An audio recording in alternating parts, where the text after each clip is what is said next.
నమస్తే ఫ్రెండ్స్, నేను మీ Shravani Harsha. Welcome back to our channel. ఇవాళ మన కథ లెక్క కట్టి చెల్లించిన అవమానం.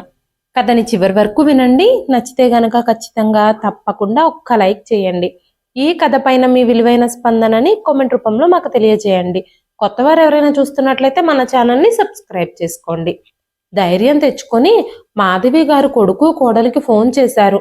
వెంటనే ఆవిడ కొడుకు రవి ఫోన్ ఎత్తాడు. రవి, ఎలా ఉన్నావు బాబు?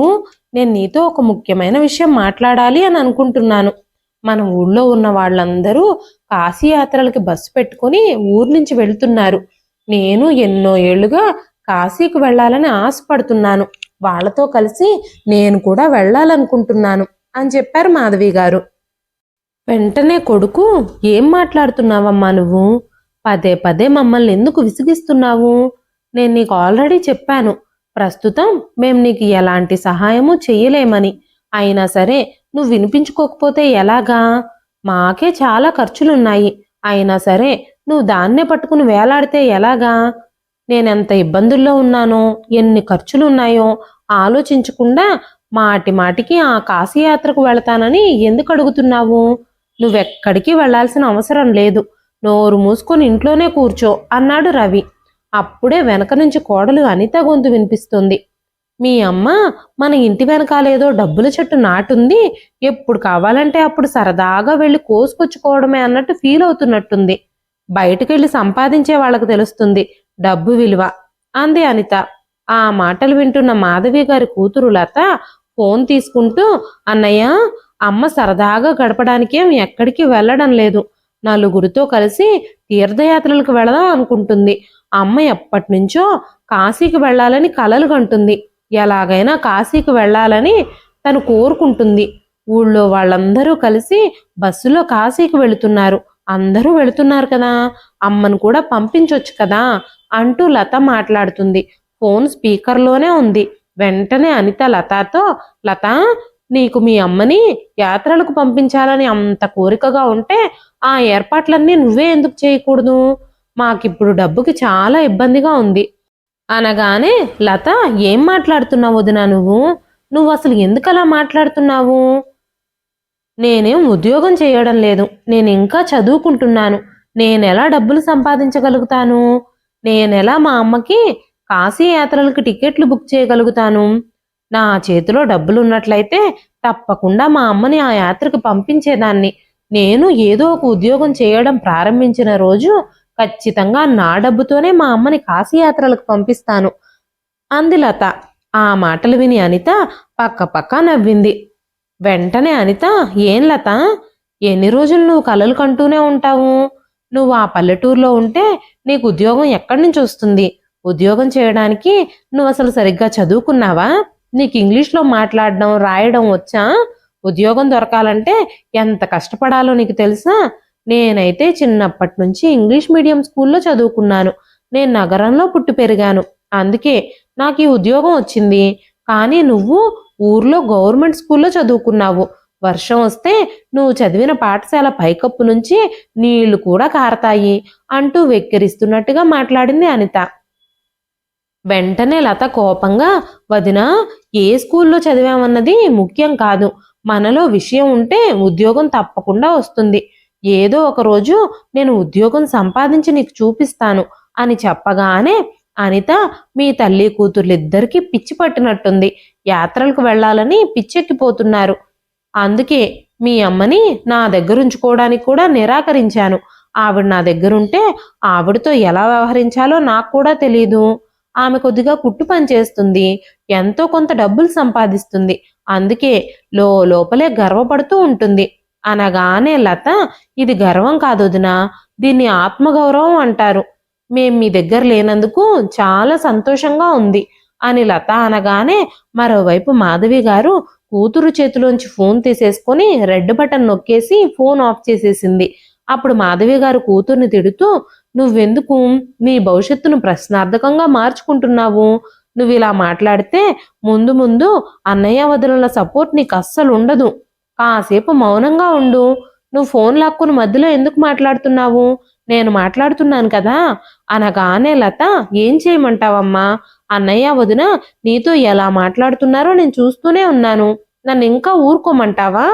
నిన్ను అంత అవమానిస్తున్నా కూడా నేను నోరు మూసుకుని ఉండాలా? అంది లత. మరోపక్క అనిత కూడా చిరాగ్గా తన భర్త రవితో, మీ చెల్లెలు మనతో నోటికొచ్చినట్టుగా మాట్లాడుతుంది. మీ అమ్మని చెల్లిని ఒకసారి ఇక్కడికి పిలిచి నేనేంటో చూపిస్తే బాగుంటుంది. వాళ్ళ స్థితి ఏంటో వాళ్ళకి తెలియజేయాలి. నేను ఇంగ్లీష్ మీడియం స్కూల్లో సిటీలో చదువుకున్నాను. తనేమో ఒక గవర్నమెంట్ స్కూల్లో చదువుకున్న అమ్మాయి.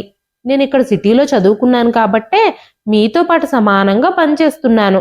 మీ అమ్మ చెల్లి గ్రామంలో నివసిస్తున్నారు.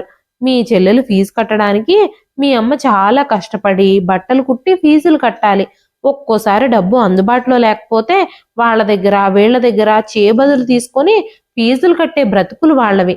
వాళ్ళు నా గురించి అలా ఎలా మాట్లాడగలుగుతారు? నన్నే విమర్శించడానికి ముందుకొస్తుంది మీ చెల్లి. నాకు ఒక్క అవకాశం ఇవ్వండి, నా విలువేంటో మీ అమ్మకి చెల్లికి చూపిస్తాను అనగానే రవి, అనిత నువ్వు లత మాటలు ఎందుకు పట్టించుకుంటున్నావు? తను చిన్నపిల్ల, ఏదో తెలిసి తెలియక మాట్లాడుతుంది. నువ్వు తన మాటలు పట్టుకుని వేలాడొద్దు. ఆ మాటల్ని పదే పదే గుర్తు చేసుకుంటూ నీ మూడెందుకు పాడు చేసుకుంటావు? నువ్వు ఇలా వచ్చి సోఫాలో కూర్చో, నేను నీకోసం గ్రీన్ టీ చేసి తీసుకొస్తాను అని చెప్పి రవి ఇద్దరికి గ్రీన్ టీ చేసుకొచ్చాడు. ఇద్దరూ సోఫాలో కూర్చొని గ్రీన్ టీని ఆస్వాదిస్తున్నారు. పనికి రాని విషయాలన్నీ ఆలోచించి నీ మూడ్ పాడు చేసుకోవద్దు అని రవి చెప్పగానే వెంటనే అనిత, నువ్వు మీ అమ్మ యాత్రల కోసం డబ్బులు అడిగితే నాకు తెలియకుండా మాత్రం డబ్బులు ఇవ్వొద్దు. మీరు గనక డబ్బులు ఇచ్చినట్టయితే నాకంటే హీనంగా ఎవ్వరూ ఉండరు అంది. వెంటనే రవి, అనిత నువ్వెందుకంత కోపం తెచ్చుకుంటున్నావు? నిన్ను అడగకుండా ఇప్పటి వరకు నేనేమైనా చేశానా? నువ్వు ఒప్పుకోకుండా నేను ఏ పని చెయ్యనని నీకు తెలుసు కదా అన్నాడు రవి. సమయం నెమ్మది నెమ్మదిగా గడిచిపోయింది. కొడుకు కూడా తల్లితో ముక్కుసూటిగా సమాధానం చెప్పి తన ప్రతిపాదనని తిరస్కరించేశాడు. లత ఇంటర్ చదువు కూడా పూర్తయి మంచి ఇంజనీరింగ్ కాలేజీలో అడ్మిషన్ వచ్చింది. అప్పుడు లత, అమ్మా నేను ఇంటర్ చదువు పూర్తి చేశాను, నేను ఇంకా ముందుకెళ్ళాలి అని అనుకుంటున్నాను, నేను చదువుకోవాలి అని అనుకుంటున్నాను అనగానే మాధవి గారు, అమ్మా లత మన పరిస్థితి నీకు తెలుసు. నీ స్కూల్ ఫీజులు కట్టడానికే నేను చాలా బట్టలు కుట్టి చాలా కష్టపడి డబ్బులు సంపాదించేదాన్ని. ఎలాగోలాగా నీకు స్కూల్ ఫీజులు కట్టాను. కానీ ఈ కాలేజీ ఫీజులు చాలా ఎక్కువగా ఉంటాయి. ఆ డబ్బు కోసం మనం ఏం చెయ్యాలి? నువ్వు కాస్త నా పరిస్థితుల్ని అర్థం చేసుకో. మీ అన్నయ్య కూడా మనకు డబ్బులు ఇవ్వడు అన్నారు. ఆ మాటలకి లత చాలా బాధపడింది. అమ్మ చెప్పిన మాటలన్నీ నిజమే. కాలేజీలో ఫీజులు చాలా ఉంటాయి. మా అమ్మ ఎక్కడి నుంచి తీసుకొచ్చి ఫీజు కట్టగలుగుతుంది? 4 సంవత్సరాలకి ఎంత వసూలు చేస్తారో కాలేజీ వాళ్ళు అని ఆలోచిస్తుంది లత. మాధవి గారు కూడా చాలా విచారంగా ఉన్నారు. లత తన హృదయంలోనే చింతిస్తూ ఉంది. నేను చదువుకోలేకపోతే ఉద్యోగం ఎలా చేస్తాను? నా తల్లి కోసం నేను ఏదైనా ఎలా చేయగలుగుతాను అనుకుంటూ లత మాధవి గారితో, అమ్మా నేను చదువుకోకపోతే, నేను ఏ ఉద్యోగము సంపాదించకపోతే నా అవసరాలన్నీ నేను ఎలా తీర్చుకోగలుగుతాను? నా జీవితాంతం నేను ఎవరో ఒకరి మీద ఆధారపడి బ్రతకాల్సిందేనా అంటూ కన్నీళ్లు పెట్టుకుంటూ అడిగినప్పుడు మాధవి గారు కూతురు కన్నీళ్లను చూసి కరిగిపోయారు. అమ్మ లత, నిన్ను ఎలాగైనా సరే మంచి కాలేజీలో చేర్పించి చదివిస్తాను. నేను ఏదో ఒక పని చేసి నీ కాలేజీ ఫీజులు కడతాను అని చెప్పగానే ఆ మాటలు విన్న లత మొహం వెలిగిపోయింది. ఒక్కసారిగా ఆ ఇంట్లో చాలా సందడి మొదలైంది. కానీ మరుక్షణంలోనే లత నిరుత్సాహంగా, కానీ అమ్మా నీ దగ్గర డబ్బులు లేవు, ఫీజుకు డబ్బులు ఎక్కడి నుంచి వస్తాయి అనగానే మాధవి గారు, నువ్వేమీ కంగారు పడకమ్మా, నా దగ్గర 2 బంగారు గాజులున్నాయి, వాటిని ఇంకా నా చెవి కమ్మల్ని అమ్మేసి ఎలాగైనా సరే నీ కాలేజీ ఫీజు కడతాను అని చెప్పారు మాధవి గారు. అప్పుడు వెంటనే లత, అమ్మా నువ్వు నా కోసం నీ విలువైన వస్తువుల్ని అమ్ముకోవద్దు, నా చదువు కోసం ఇదంతా చెయ్యొద్దు అనగానే మాధవి గారు, నువ్వు ఈ విషయాల గురించి అస్సలు ఆలోచించొద్దు.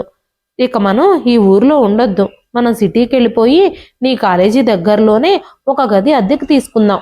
నువ్వు ఊర్లో ఎలాగైతే చుట్టుపక్కల పిల్లలకి ట్యూషన్స్ చెప్పేదానివో అలాగే సిటీలో కూడా ట్యూషన్ చెప్పు. ఇప్పుడు మనం సిటీలోనే ఉందాం. ట్యూషన్ చెప్పడం ద్వారా కూడా కొన్ని డబ్బులు వస్తాయి నీకు. మన ఖర్చులకు కూడా అవి ఉపయోగపడతాయి. నేను కూడా ఎలాగైనా కుట్టు మిషన్ కుట్టి డబ్బులు సంపాదిస్తాను. మన ఇద్దరి సంపాదనతో ఇంటి ఖర్చులు, నీ కాలేజీ ఫీజులు ఎలాగోలాగా మనం మేనేజ్ చేయొచ్చు. చదువుకోవాలన్న నీ కోరిక కూడా నెరవేరుతుంది. నువ్వు చదువుకుని ఉద్యోగం చేయాలనుకుంటున్నావు కదా, నువ్వు అనుకున్న దాన్ని ఎలాగైనా సాధించి తీరాలి. ఈ విషయం దృష్టిలో పెట్టుకో అని మాధవి గారు చెప్పగానే లత కన్నీళ్లతో తల్లిని కౌగిలించుకుంది. అమ్మా, నేను శ్రద్ధగా చదువుకుంటాను. నేను కష్టపడి చదువుకొని మంచి ఉద్యోగం సంపాదిస్తాను. నా వల్ల మీరు ఏదో ఒక రోజు చాలా గర్వాన్ని ఇంకా చాలా ఆనందాన్ని పొందుతారు. నీకు ఎలాంటి ఇబ్బంది లేకుండా నేను చూసుకుంటాను. నువ్వు అన్నయ్యను కూడా చాలా కష్టపడి చదివించావమ్మా. కానీ అన్నయ్య ఉద్యోగం వచ్చిన తర్వాత మన నుంచి దూరం అయిపోయి తన సంతోషాన్ని మాత్రమే వెతుక్కుంటూ తన జీవితాన్ని తను జీవిస్తున్నాడు. చాలా రోజుల నుంచి మనతో ఎలాంటి సంబంధాలు లేవన్నట్టు బ్రతుకుతున్నాడు అంది లత. ఆ మాటలకి మాధవి గారు ఏమీ మాట్లాడలేదు. ఆ తర్వాత లతకి మంచి కాలేజీలో అడ్మిషన్ దొరికింది. కాలేజీకి సమీపంలోనే ఒక ఇల్లు అద్దెకి తీసుకొని లత ట్యూషన్లు కూడా చెప్పడం ప్రారంభించింది. లత చాలా తెలివైన అమ్మాయి. తనకొచ్చిన మంచి మార్కుల కారణంగా కాలేజీ నుంచి తనకి స్కాలర్షిప్ కూడా వచ్చింది. లత ఇప్పుడు ఇక శ్రద్ధగా చదువుకోవడం ప్రారంభించింది. ఇంటి విషయాల్లో కూడా శ్రద్ధ వహించడం మొదలుపెట్టింది. నగరంలో ట్యూషన్లు చెప్తూ డబ్బులు సంపాదిస్తుంది. మాధవి గారికి కూడా చాలా మంది ఆ చుట్టుపక్కల వాళ్ళు కుట్టడానికి బట్టలు ఇస్తున్నారు. ఎలాగోలాగా ఆ చిన్న గదికి అద్దె కడుతూ ఇంటి ఖర్చులన్నీ సులభంగానే కవర్ చేస్తున్నారు. ఒకరోజు ఈ విషయం కొడుకు రవికి, కోడలు అనితకి తెలిసింది. అప్పుడు కొడుకు రవి అమ్మకు ఫోన్ చేసి, అమ్మా, నీకేమైనా పిచ్చి పట్టిందా? లతని నువ్వు సిటీ ఎందుకు తీసుకెళ్ళావు? నువ్వు తనని చదివించడానికి ఎంత కష్టపడుతున్నావు? అంత అవసరం ఏమిటి? తను ఆడపిల్ల. తనని చదివించడం వల్ల నీకేంటి లాభం? రేపు ఎవరో ఒకరు వచ్చి తనని పెళ్లి చేసుకుని తీసుకెళ్ళిపోతారు. తను ఉద్యోగం చేసి సంపాదించే జీతం మొత్తం తన భర్తకి, అత్తమామలకే ఉపయోగపడుతుంది. తన చదువు వల్ల నీకెలాంటి ఉపయోగమూ ఉండదు అని చెప్పాడు రవి. ఆ మాటలు విన్న మాధవి గారికి చాలా కోపం వచ్చింది. వెంటనే మాధవి గారు, బాబు రవి, నేను నీకు చదువు చెప్పించేటప్పుడు కూడా, నీ ఫీజులు కట్టేటప్పుడు కూడా చాలా కష్టపడ్డాను. చాలా కష్టపడి రెక్కలు ముక్కలు చేసుకొని నేను చదివించాను. కానీ నువ్వేం చేశావు? నీ చెల్లెలు అత్తామామల ఇంటికి వెళ్ళిపోతుంది అని నువ్వు చెప్తున్నావే, మరి నువ్వు మాత్రం నా దగ్గర ఉన్నావా? ఏ రోజైనా మీ అమ్మ చెల్లి ఎలా ఉన్నారు ఏంటి అని నువ్వు పట్టించుకున్నావా? నీ స్వార్థం నువ్వు చూసుకొని నీ బ్రతుకు నువ్వు బ్రతుకుతున్నావు. నువ్వు సహాయం చేయకపోతే వదిలేసాయి, అంతే తప్ప మమ్మల్ని వెనక్కి లాగి ఇబ్బంది పెట్టాలి అని అనుకోవద్దు. నువ్వు మా విషయాల గురించి ఆలోచించడం మానేసేయి, అదే నీకు మంచిది అని చెప్పారు మాధవి గారు. వెంటనే వెనక నుంచి అనిత, వాళ్ళు కోరుకున్నది వాళ్ళని చెయ్యనివ్వండి. మీ చెల్లెలకి ఉద్యోగం ఎలా వస్తుందో చూద్దాం. చదువుకోగానే ఉద్యోగాలు వచ్చేస్తాయా ఏమిటి? ఆ పల్లెటూరు చదువులకి ఏదో చిన్న చిన్న ఉద్యోగాలు వస్తాయి. ఆ ఉద్యోగాలు చేస్తే ఖర్చులు కూడా సరిపోవు. దాంతో జీవితం గడపడం చాలా కష్టం అవుతుంది.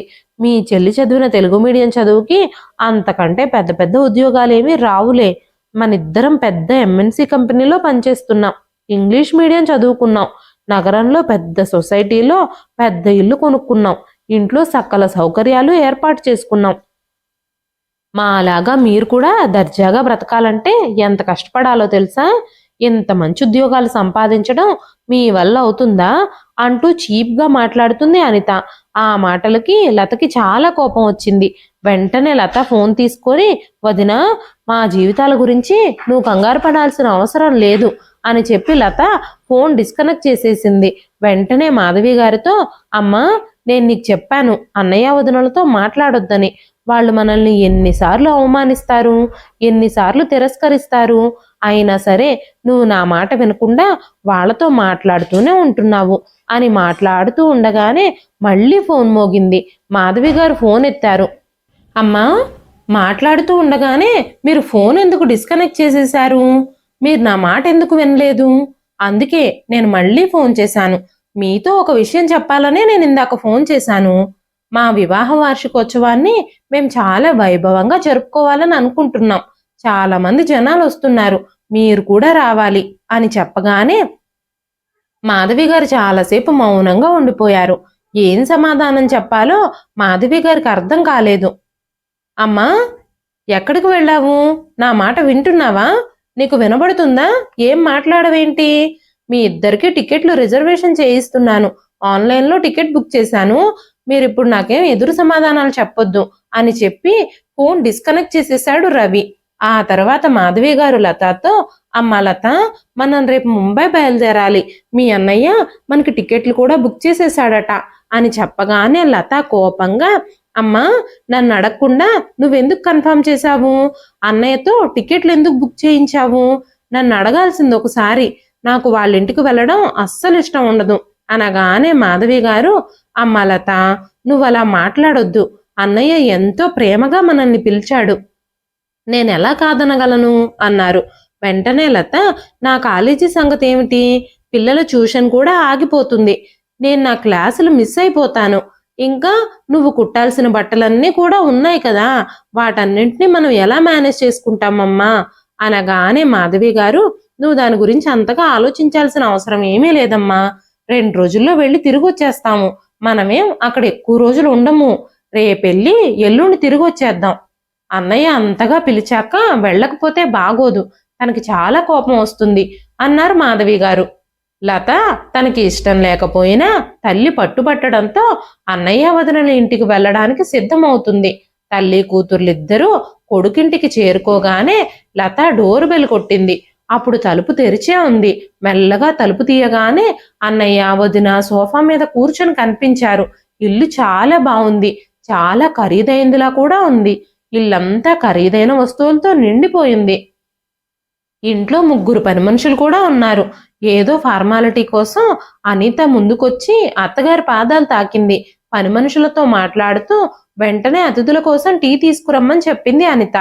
టీ తాగిన తర్వాత అనిత లతతో ఇంకా మాధవి గారితో, రండి రండి, నేను మీకు గది చూపిస్తాను, కాస్త ఫ్రెష్ అవుదురు గాని అంటూ ఇంట్లో అన్నింటికంటే చిన్న గదిలోకి తీసుకెళ్ళింది.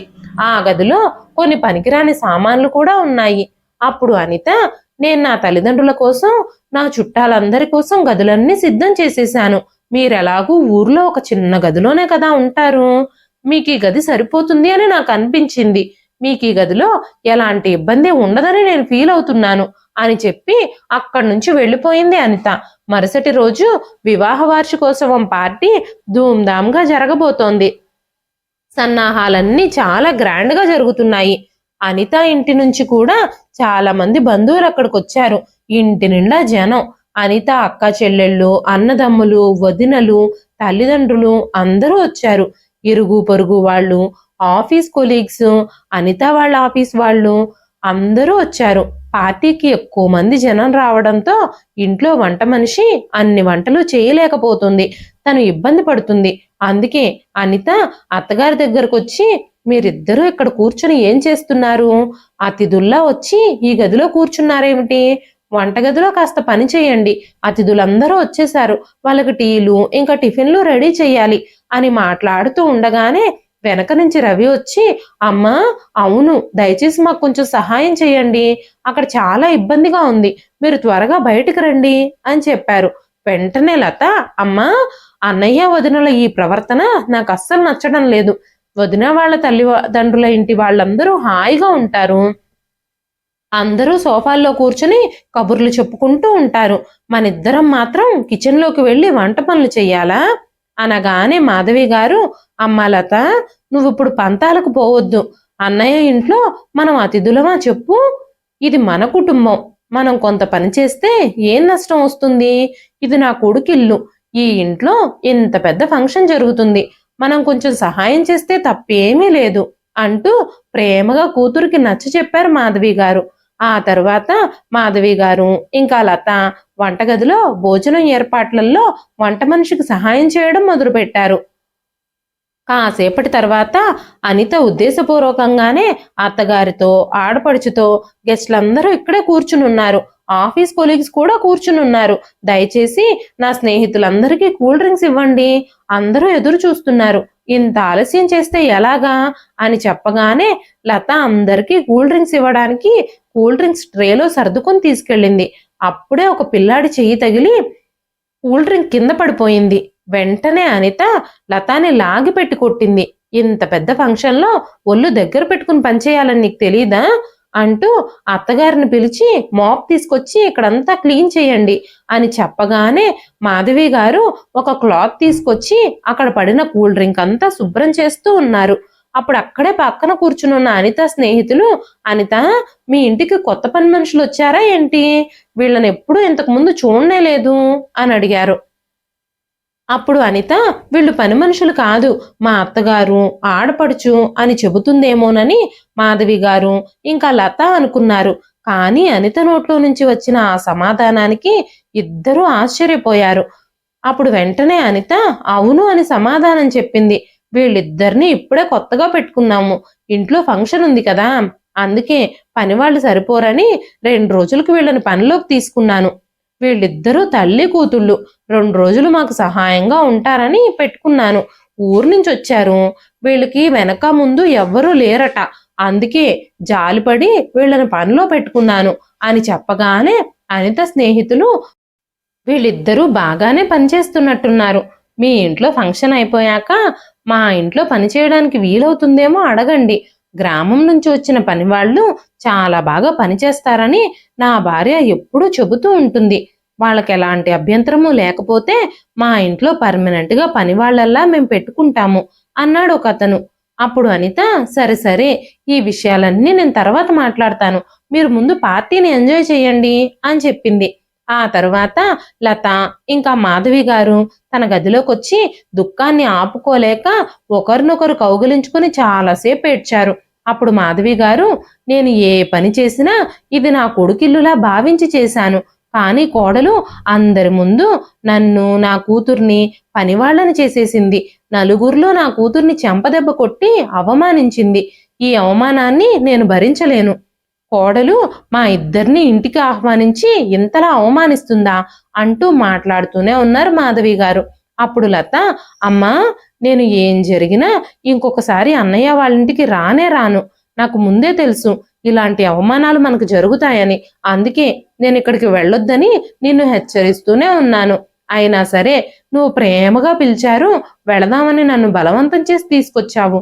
వాళ్ళ ప్రేమేమిటో ఇప్పుడు నీకు అర్థమైంది కదా అంది లత. కూతురు చెప్పిన మాటలు నిజమే అని భావించి వెంటనే తల్లి కూతురు ఇద్దరూ ఏమీ మాట్లాడకుండా ఊరొదిలి వెళ్ళిపోయారు. ఆ తరువాత 3 ఏళ్లు గడిచిపోయాయి. ఒకరోజు గ్రీన్ టీ తాగుతూ న్యూస్ పేపర్ చదువుతూ ఉన్నప్పుడు అనిత కళ్ళు న్యూస్ పేపర్ మీద పడ్డాయి. పేపర్లో లతా ఫోటో ఉంది. ఆ ఫోటో చూసిన వెంటనే తను షాక్కి గురైపోయింది. ఆ పేపర్లో ఫ్రంట్ పేజీలో పెద్దగా లతా ఫోటో ప్రచురించుంది. లత తన యూనివర్సిటీలోనే టాపర్గా నిలిచింది. దాని కారణంగానే న్యూస్ పేపర్లో తన ఫోటో ప్రచురించారు. వెంటనే అనిత రవిని పిలిచి ఆ ఫోటో చూపిస్తూ, చూడండి చూడండి, మీ చెల్లెలు కాలేజీలో టాపర్గా నిలిచిందట అని చెబుతూ అనిత చాలా కలవరపడింది. ఎందుకంటే మీ చెల్లి కాలేజీలో టాపర్గా నిలిచింది, ఇప్పుడు తనకి మంచి ఉద్యోగం వచ్చేస్తుంది, వెంటనే మీ అమ్మకు ఒకసారి ఫోన్ చేయండి అని రవితో చెప్పింది. వెంటనే రవి మాధవి గారికి ఫోన్ చేశాడు. మాధవి గారు సంతోషంగా ఫోన్ ఎత్తి, అవును బాబు, మన లత కాలేజ్ మొత్తంలో టాపర్గా వచ్చింది, తనకి చాలా మంచి మార్కులు వచ్చాయి. క్యాంపస్ సెలక్షన్లో పెద్ద పెద్ద కంపెనీలు 3 తనకి ఉద్యోగం వచ్చింది. తను 3 కంపెనీలకి సెలెక్ట్ అయ్యింది. తను ఏ కంపెనీలో చేరుతుందో ఇక తర్వాత దానిష్టం అని చెబుతూ ఉండగానే ఆ మాటలు విని అనితలో టెన్షన్ మొదలయ్యింది. లత ఇప్పుడు 3 కంపెనీల్లో ఉద్యోగం సంపాదించిందా అనుకుంటూ ఆ టెన్షన్ కారణంగా అనిత చాలా కలవరపడుతుంది. తనకి అసలే ఆరోగ్యం బాగోలేదు. ఎందుకంటే తను ఆఫీస్ నుంచి 10 రోజులు సెలవు పెట్టి రవి, అనిత గోవా ట్రిప్కి వెళ్లారు. రవి ఇంకా అనిత అక్కడి నుంచి వచ్చిన తర్వాత అనితకి ఆరోగ్యం అస్సలు బాగోలేదు. ఆరోగ్యం కోలుకునేదాకా తను ఆఫీస్కి వెళ్ళలేదు. చాలా రోజులు ఆఫీస్ నుంచి సెలవులు తీసుకుంది. ఆ తరువాత అనిత ఒక ప్రాజెక్ట్ ప్రజెంటేషన్ కూడా తప్పుగా చేయడం వల్ల కోపంతో తన బాస్ తనని ఉద్యోగం నుంచి సస్పెండ్ చేశాడు. తన పొగరు వల్ల తన బాస్తో కూడా రూడ్గా మాట్లాడింది అనిత. కనీసం రిక్వెస్ట్ చేసుంటే ఆ బాస్ వినేవారేమో, కానీ ఆ పని చేయకుండా ఇష్టం వచ్చినట్టు బాస్తో గొడవ పడి ఆఫీస్ నుంచి బయటకు వచ్చేసింది. దాంతో అనితకి ఇప్పుడు ఉద్యోగం లేదు. అందుకే కొత్త ఉద్యోగం కోసం చూసుకుంటుంది. ఉద్యోగం కోసం చాలా ప్రయత్నాలు చేస్తుంది, కానీ ఎక్కడా అనితకి ఉద్యోగం దొరకడం లేదు. ఒకరోజు తన ఆఫీస్ ఫ్రెండ్ నుంచి అనితకి కాల్ వచ్చింది. హలో అనిత, నిన్ను సస్పెండ్ చేసిన బాస్ ఆఫీస్కి రావడం లేదు. ఈ రోజు నుంచి ఆఫీస్కి కొత్త బాస్ వస్తున్నారు. కొత్త బాస్ చాలా మంచి వాళ్ళల్లా ఉన్నారు. పాత బాస్ నాకు కూడా అస్సలు నచ్చరు. అయితే ఈ కొత్త బాస్ చాలా మంచి వాళ్ళని అందరూ మాట్లాడుకుంటున్నారు అంటూ అనిత స్నేహితురాలు చెప్పడంతో అనిత చాలా మంచిగా ఫీల్ అయింది. వెంటనే అనిత, నన్ను పాత బాస్ సస్పెండ్ చేశారు అన్న విషయాన్ని నువ్వు ఎవ్వరితోనూ చెప్పొద్దు. నేను ఆఫీస్కి వచ్చి కొత్త బాస్ని కలుస్తాను. నేను కొత్త బాస్ని రిక్వెస్ట్ చేస్తాను. మళ్ళీ నన్ను ఉద్యోగంలోకి తీసుకోమని అడుగుతాను అని చెప్పింది. తర్వాత రోజు అనిత ఆఫీస్కి వెళ్ళగానే తన ఫ్రెండ్ షాక్ అయ్యి, అనిత, మన కొత్త బాస్ ఎవరో నీకు తెలుసా? నేను నిన్న చూడగానే షాక్ అయిపోయాను అనగానే అనిత, ఇంతకీ ఎవరు మన కొత్త బాస్? నువ్వెందుకంత షాక్ అయ్యావు అని అడిగింది. వెంటనే అనిత స్నేహితురాలు, ఆ రోజు మీ పెళ్లి రోజు ఫంక్షన్లో మీ ఇంట్లో సర్వెంట్గా పనిచేసిందే ఒక అమ్మాయి, ఆ అమ్మాయే మన కొత్త బాస్ అని చెప్పగానే అనిత ఒంట్లో 1000 వోల్ట్ల విద్యుత్ ప్రవహించినట్టు అయ్యింది. ఇది ఎలా జరుగుతుంది? ఆమె ఒక పల్లెటూరికి చెందిన మట్టి పిసుక్కునే మొద్దు. ఈ ఆఫీస్లో ఆ పనికిరాని వృద్ధురాలి కూతురు బాస్ ఎలా అవుతుంది? నువ్వేదో అపార్థం చేసుకున్నట్టున్నావు. ఎవరినో చూసి ఎవరనుకున్నావో అంది అనిత. వెంటనే అనిత స్నేహితురాలు, లేదు లేదనిత, నువ్వు ఆ రోజు పని మనిషి కూతుర్ని మాకు పరిచయం చేశావు కదా, నాకు బాగా గుర్తుంది. అంత తొందరగా వాళ్ళని నేను ఎలా మర్చిపోతాను అని చెప్పిన మాటలకి అనిత ఆశ్చర్యపోయి గబగబా బాస్ క్యాబిన్ తెరిచుండటంతో క్యాబిన్లోకి వెళ్ళింది. క్యాబిన్లోకి వెళ్ళిన వెంటనే బాస్ కుర్చీలో కూర్చుని ఉన్న లతని చూడగానే అనిత ఒక్కసారిగా షాక్ అయిపోయింది. ఏదో పీడకల కన్నట్టు ఒక్కసారిగా భయపడిపోయింది. అప్పుడు లత ఫోన్లో తన తల్లితో మాట్లాడుతూ ఉంది. అమ్మా, ఎవరో వచ్చినట్టున్నారు, నేను నీతో తర్వాత మాట్లాడతాను అంటూ ఫోన్ కట్ చేసేసింది లత. అనిత బాస్ని కలవడానికి లోపలికి వెళ్ళిందే గాని కలవకుండానే గబగబా తిరిగి వచ్చేసింది. ఎవరో వచ్చినట్టున్నారు, నేను ఫోన్లో బిజీగా ఉండడం వల్ల చూసుకోలేకపోయాను. తలుపు దగ్గరికి ఎవరొచ్చారబ్బా అని అనుకుంది లత. అనిత కొత్త బాస్ తన ఆడపడుచు అన్న విషయాన్ని ఇప్పుడిప్పుడే అంగీకరించడం మొదలుపెట్టింది. అనిత ఆఫీస్లో అందరినీ పోగు చేసి అక్కడున్న అందరితో, మన కొత్త బాస్ ఎవరో కాదు, మా ఆడపడిచే. నేను, నా భర్త తనకి పూర్తిగా డబ్బులు ఖర్చు పెట్టి చదివించాము. ఆమె చదువుకుంది మా డబ్బులతోనే. మేం సహాయం చేయబట్టే ఆవిడిప్పుడు ఈ పొజిషన్లో ఉంది అని గొప్పలు చెప్పుకుంటూ ఉంది. సరిగ్గా అదే సమయానికి లత బయటకొచ్చి బయట అందరితో మాట్లాడుతున్న అనితని చూసింది. అందరి ముందు అనిత అబద్ధాలు చెప్పడం చూసి అనితని అందరి ముందు తిట్టింది లత. వదినా, నువ్వు ఎందుకలా అర్థం లేని మాటలు మాట్లాడుతున్నావు? ఇది ఆఫీస్, ఇల్లు కాదు. నువ్వు ఇదే ఆఫీస్లో పనిచేస్తున్నావని నాకు తెలుసు. నువ్వెందుకు అందరితో అబద్ధాలు చెప్తున్నావు? నువ్వు, అన్నయ్య నన్ను చదివించారా? మీరిద్దరూ నన్ను ప్రయోజకురాల్ని చేశారా?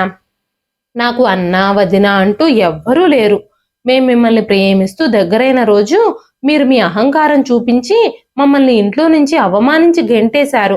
ఈ రోజు నేను మంచి పొజిషన్లోకి రాగానే నువ్వు మన మధ్య ఉన్న సంబంధాన్ని గుర్తు చేస్తున్నావా అంది లత. అది విన్న అనిత, లత, నువ్వు కాస్త మెల్లగా మాట్లాడు. ఇక్కడ ఆఫీస్లో నా పరువంతా తీయకు. పాత బాస్ నన్ను ఉద్యోగంలోంచి తీసేశారు. ఇప్పుడు నువ్వు నాకు కొత్త బాస్ అయ్యావు. ఇది నీ చేతుల్లో పనే కదా, నన్ను ఈజీగా మళ్ళీ జాబ్లోకి తీసుకోవచ్చు అని చెప్పగానే లత, వదిన, దయచేసి నన్ను క్షమించండి. నేను మిమ్మల్ని మళ్ళీ ఈ జాబ్లోకి తీసుకోలేను. పాత బాస్ మిమ్మల్ని ఎందుకు తొలగించారు అనే విషయాన్ని నేను బయటకు తీసుకొచ్చాను. ఆ విషయాలన్నీ నేను తెలుసుకున్నాను. నువ్వు అన్ని తప్పులు ప్రాజెక్టులో చేసినప్పుడు మళ్ళీ నేను నిన్ను ఎలా ఉద్యోగంలోకి తీసుకోగలుగుతాను? నీ వర్క్ రికార్డ్ అసలు ఏమీ బాగోలేదు అంది లత. నువ్వు ఆఫీస్కి బాస్ అయినందుకు నీ పొగరు చూపిస్తున్నావా? నన్నే ఆఫీస్లో అందరి ముందు అవమానిస్తున్నావా అంటూ కోపంగా అనిత ఇంటికి వెళ్ళిపోయింది. ఇంటికి చేరుకున్న తర్వాత తన భర్త రవితో జరిగిందంతా చెప్పింది అనిత. అనిత జరిగిన విషయం అంతా చెప్పగానే రవి వెంటనే తన తల్లికి ఫోన్ చేశాడు. అటు పక్క నుంచి మాధవి గారు ఫోన్ లిఫ్ట్ చేశారు. రవి విషయం అంతా తల్లితో చెప్పగానే మాధవి గారు, ఆ విషయంలో నేనేమీ చెయ్యలేను బాబు. లత ఎవ్వరితో అయినా గౌరవంగానే మాట్లాడుతుంది. కోడలే అక్కడ నోరు జారి ఉండుండొచ్చు. ఎందుకంటే కోడలు మమ్మల్ని ఇంటికి పిలిచి కూడా నన్ను, నా కూతుర్ని పని మనుషులు అని చెప్పి అవమానించింది. కోడలికి ముందు నుంచే నోరు జారి ఎదుటి వాళ్ళని అవమానించే స్వభావం ఉంది. ఈ రోజు అక్కడ ఏం జరిగిందో నాకు తెలియకపోయినా లత తప్పేమీ లేదని మాత్రం నేను చెప్పగలను. ఎందుకంటే లత మీద నాకు ఆ నమ్మకం ఉంది. ఇంతే దృఢంగా నువ్వు నీ భార్య తప్పేమీ లేదని చెప్పగలవా? నీకు ఆ నమ్మకం ఉందా అన్నారు మాధవి గారు. వెంటనే మాధవి గారు రవితో, నేను మీతో ఇంకొక విషయం చెప్పాలనుకుంటున్నాను బాబు. నా కూతురికి మొదటి జీతం రాగానే నన్ను కాశీయాత్రలకు తీసుకెళ్లడానికి అన్ని ఏర్పాట్లు చేస్తుంది. మేము వచ్చే నెలలో అక్కడికి వెళ్ళడానికి సిద్ధమవుతున్నాం అని చెప్పగానే రవి, అమ్మా, నేను అనిత చాలా ఇబ్బందుల్లో ఉన్నాము. నా ఉద్యోగం పోయింది. అనిత కూడా ఆఫీస్లో వర్క్ సరిగ్గా చేయలేదని సస్పెండ్ చేశారు. మాకిప్పుడు డబ్బు చాలా అవసరం. ఇప్పటికే ఇంటి కోసం తీసుకున్న లోన్ కడుతూ ఉన్నాము. కార్ లోన్ కూడా తీసుకున్నాం కదా. ఉద్యోగం లేక ఇన్స్టాల్మెంట్లు కట్టలేకపోతున్నాము. ఈ నెలలో ఇన్స్టాల్మెంట్ కట్టకపోతే బ్యాంకు వాళ్ళు మా ఇంటిని, కార్ని రెండింటినీ జప్తు చేసేస్తారు. ఈ రోజు మీరు మంచి పొజిషన్లోనే ఉన్నారు కదా, మాకు కొంచెం సహాయం చేయండి అంటూ మాట్లాడుతున్నాడు రవి. అదే సమయంలో అప్పుడే ఇంటికొచ్చిన లత తల్లి చేతిలో నుంచి ఫోన్ తీసుకుని, అన్నయ్య, సమయం ఎంత వేగంగా తిరుగుతుందో చూసావా? అమ్మ నిన్ను కాశీయాత్రలకు వెళ్ళడానికి డబ్బులు కావాలని అడిగింది. అప్పుడు నువ్వు మాకు డబ్బులు ఇవ్వడానికి నిరాకరించావు. ఇప్పుడు నా దగ్గర డబ్బులు పుష్కలంగా ఉన్నాయి. మీరిప్పుడు మమ్మల్ని డబ్బులు కావాలని అడుగుతున్నారు. ఏ మొహం పెట్టుకుని మీరు సహాయం చేయమని మమ్మల్ని అడుగుతున్నారు? మేము మీకు డబ్బులు ఎలా ఇస్తామని మీరు అనుకుంటున్నారు? డబ్బులు లేని వాళ్ళమని, పల్లెటూరు వాళ్ళమని, మట్టి మనుషులమని మమ్మల్ని అవమానించారు కదా. అలాంటి మీకు నేను ఒక్క పైసా కూడా ఇవ్వను. మీరు మమ్మల్ని ఇంటికి పిలిచి మా విషయంలో చేసిన అవమానాన్ని మా జీవితాంతం మేము మర్చిపోలేము అని చెప్పింది లత. వెంటనే రవి అరుస్తూ, నీకు ఉద్యోగం వచ్చిందని ఎంత అహంకారం చూపిస్తున్నావు? నీ పెళ్ళైపోయాక అమ్మ మా దగ్గరే కదా ఉండాలి. అప్పుడు అమ్మని ఎవరు చూసుకుంటారో నేను చూస్తాను. కూతురు కూతురు అని అమ్మ నిన్ను పట్టుకుని వేలాడుతుంది. ఎంత చేసినా కూతురు కొడుకుతో సమానం అవుతుందా అంటూ అరుస్తున్నాడు రవి. ఆ మాటలకు లత కోపంగా, నువ్వంత కష్టపడాల్సిన అవసరం ఏమీ లేదన్నయ్యా. నువ్వు ఈ విషయాలేవీ ఆలోచించాల్సిన పని లేదు. అన్నీ చూసుకోవడానికి నేనున్నాను. అమ్మని ఎలా జాగ్రత్తగా చూసుకోవాలో నాకు తెలుసు. నా పెళ్ళైన తర్వాత కూడా అమ్మ నాతోనే ఉంటుంది. అమ్మని నాతో ఉంచుకోవడానికి ఒప్పుకునే అబ్బాయినే నేను పెళ్లి చేసుకుంటాను. అమ్మ నాతో ఉండకూడదు అని చెప్పే అబ్బాయిని నేను అస్సలు పెళ్లి చేసుకోను. నా గురించి నీకు బాగా తెలుసు కదా. అమ్మని ఎలా చూసుకోవాలో ఆ విషయాల గురించి నేను చూసుకుంటాను. ఇంకెప్పుడు నువ్వు నాకు ఫోన్ చేయొద్దు. మా నుంచి ఎలాంటి సహాయాన్ని ఆశించొద్దు అని చెప్పి ఫోన్ కట్ చేసేసింది లత. ఆ రోజు అనిత, రవి తనని అవమానించిన అవమానానికి ఈ రోజు పూర్తిగా లెక్క కట్టి బదులు తీర్చుకుంది లత. కాలం ఎవ్వరి పక్షంగా ఎప్పుడు మారుతుందో ఎవ్వరికీ తెలియదు. డబ్బు లేని కారణంగా, ఉద్యోగం లేని కారణంగా, వాళ్ళు పల్లెటూరు వాళ్ళైన కారణంగా ఎవ్వరిని మనం అవమానించకూడదు. ఈ రోజు మనం ఎగతాళి చేసిన మనిషి గొప్పవాళ్లై రేపు మన ఎదురుగా నిలబడొచ్చు. కాలచక్రం ఎవ్వరి కోసమూ ఆగిపోదు. కాలం ఎవ్వరిని ఎప్పుడు ఏ పరిస్థితుల్లో నిలబెడుతుందో ఎవ్వరికీ తెలియదు. ఇదండి ఈ రోజు కథ. ఈ కథ మీకు ఎలా అనిపించింది? కథ నచ్చితే ఒక్క లైక్ చేయండి. ఈ కథ పైన మీ విలువైన స్పందనని కామెంట్ రూపంలో మాకు తెలియజేయండి. మరెన్నో ఇలాంటి ఇంట్రెస్టింగ్ కథల కోసం మన ఛానల్ని సబ్స్క్రైబ్ చేసుకోండి. మరొక మంచి కథతో రేపు మళ్ళీ కలుస్తానండి. అంతవరకు సెలవు.